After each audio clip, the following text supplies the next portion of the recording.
ABC News for the Riverland and Mallee. Good morning, I'm Celeste Gibson. The independent Senator Nick Xenophon says he'll continue to fight for the reinstatement of some regional news services. A Senate committee considering changes to local content requirements of broadcast licence holders held a public hearing in Canberra yesterday. Proposed amendments would require Wind Television to produce local news for the Riverland in the southeast after local news services were dropped earlier this year. Senator Xenophon says he hopes the government and the opposition will back the amendments. I want to see if there's a way through this, because I know from the many people I've spoken to in the southeast of South Australia, in the Riverland, that losing that local news service was a really big blow for those communities, and we've got to work out some way of trying to get it back. Family First MP Rob Brokenshire says a foreign land ownership register in South Australia would help to keep track of trends in overseas investment.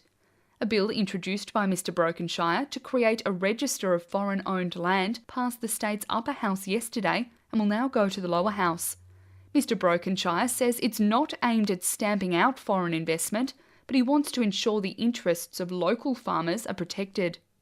People would be able to look at that, and if all of a sudden there was a big spike in the amount of foreign investment, the evidence is there, the debate can be had, and the Parliament can also then debate transparently whether or not it's a good thing to have so much land being sold overseas.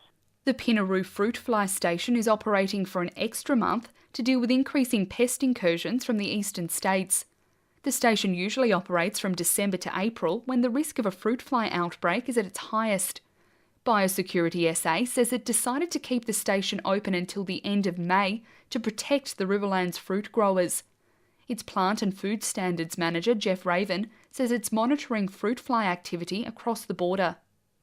In the Victorian and New South Wales production areas, around the Murray area and Griffith onwards, and then across up until Swan Hill and further on, there's still some fruit fly activity there, so we just want to keep the quarantine station open a bit longer just to make sure that we've fully covered off the season and we've managed that risk appropriately. A retractable roof is being installed at Loxton's aquaponics training facility after the building was damaged during a storm last year. The facility was officially opened last November to teach people how to turn fish waste into plant food. It hasn't been fully operational since its roof was blown off in December. Project manager from the Loxton to Bookpurnong Local Action Planning Committee, Craig Ferber, says the new design will address several problems with the building's first roof. We were getting some heat build-up issues in the shade house before we lost the roof anyway, so my committee decided, well, let's sit back and revisit this whole thing. Let's go through and investigate the various options so that when we refit the roof, we fix the heat build-up problem at the same time. It's hoped new research into the use of Australian native plants in vineyards will lead to better control of some common pests. University of Adelaide PhD student Mary Ritulik has been awarded a SARDI Science bursary to test the idea. She says native plants can host a number of beneficial insects. The insects provide a fantastic role. Essentially, we have hundreds of thousands of little workers in the vineyard that can provide natural biological control for free if we look after them. And it means that they're able to predate some of the key insect pests that we have.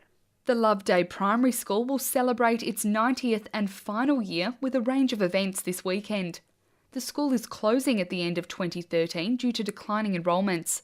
Its principal, John Trobiani, says he's expecting about 150 ex-staff and students at a dinner tomorrow night and up to 250 at the school's open day on Sunday. He says it's a chance to get together with old schoolmates and reflect on the school's history. This event moves all of those connections, all those experience away from the buildings and the physical site to be something that's completely going to be preserved in people's minds. That's their associations and their connections with each other.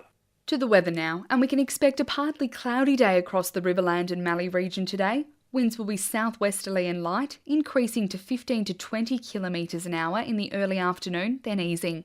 Daytime maximum temperatures in the region should be around 18 degrees. ABC News.